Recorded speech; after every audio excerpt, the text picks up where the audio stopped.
Hello, welcome back. We're considering what's a crime. My name is Ufoma Odebela. In Canada, we, like other Western economies, have a system of identifying what a crime is, prosecuting that crime, and putting in place sentencing provisions that allow the individual to deal with the consequences of having committed a crime. Given the overrepresentation of people of African descent, people that look like me, in the criminal justice system, irrespective of their age groups, it's become imperative to consider this. A crime is what the law says it is. It is a combination of provisions of offenses created in legislation, and how that legislation is interpreted by judges as each case comes before them. So, legislation and common law. Unambiguous statutory provision supersede common law, i.e., interpretation given by the court. If a provision is unambiguous and clear, that would take precedent, it would stand. So, if offenses are generated by statutory provisions, what are the implications when it comes to interpretation and new offenses? This is specifically prohibited under Section 9 of the Criminal Code. There is only one common law based offense, and that's contempt of court. Other than that, there are none. Now, apart from the Criminal Code,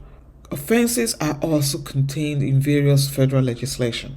So it is important to be conscious of that reality, that the criminal code is not the only source. As an illustration, with respect to offense to have existed at common law, Frey was charged for unlawful conduct that was at risk of breaking the peace because he peeped through a woman's bedroom window as she was getting ready for bed. Of course, he was caught, police got involved, there was a trial, and he was convicted. Slight problem. On what basis was he caught and charged? Went on appeal and he was acquitted. A further appeal to the Supreme Court led to the case being dismissed. The rationale provided by the court was that there was no criminal offense known to law. Therefore, the prosecutor did not discharge their duty to prove that an offense had been committed. The burden is to prove every aspect of that offense beyond reasonable doubt, while the defense is in a position to raise doubt on balance of probability. So, what is a crime? Just to recap, a crime is created by statute but interpreted by the courts as cases are decided. Different crimes have unique characteristics. These are identified in the statutory provision that defines what a particular offense is. However, as a result of common law interpretations, all crimes have common characteristics, and these characteristics are often referred to as elements of a crime. Elements of a crime comprise of 1. That the accused have to have acted or omitted to have done something that they were legally obligated to do, and in acting or omitting did so voluntarily, and in doing so voluntarily they had a guilty mind. There are several ways of proving that an accused have a guilty mind, and some of these ways are: 1. That they had the intention, they were reckless, had knowledge of what they were doing, the likely consequences, and went ahead and do it anyway. Alternatively, they had knowledge of a risk, noted the risk, had an opportunity to take action to avoid the risk, but deliberately chose to be ignorant. Therefore, they were willfully blind. There's also the reasonable person's standard, sharing accused characteristics, behaving in a way that would be different from the way the accused behave. A final element of the crime that is useful to keep in mind is if the accused had a successful defense and the nature of that particular defense, because not all defense leads to an acquittal. So those are the 4 elements that needs to be proven for all crimes: the act of omission done voluntarily with a guilty mind, and the existence or non-existence of a defense. Once these are proven beyond reasonable doubt and the accused is convicted, the judge now has an opportunity to sentence, and there are various options available, and one of the most common is incarceration. In exercising this discretion to render a just sentence, the sentencing judge bears in mind that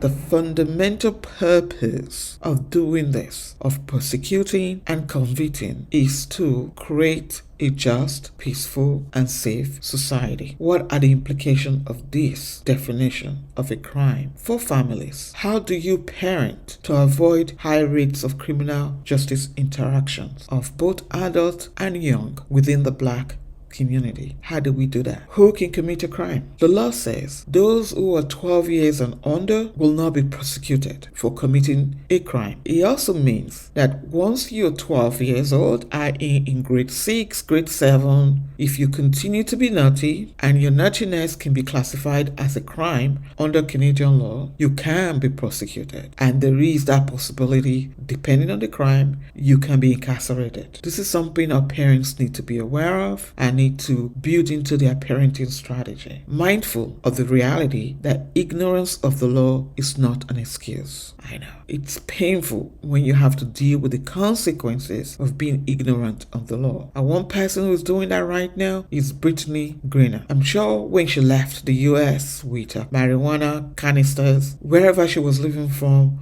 marijuana was probably legalized. That's a topic for another day.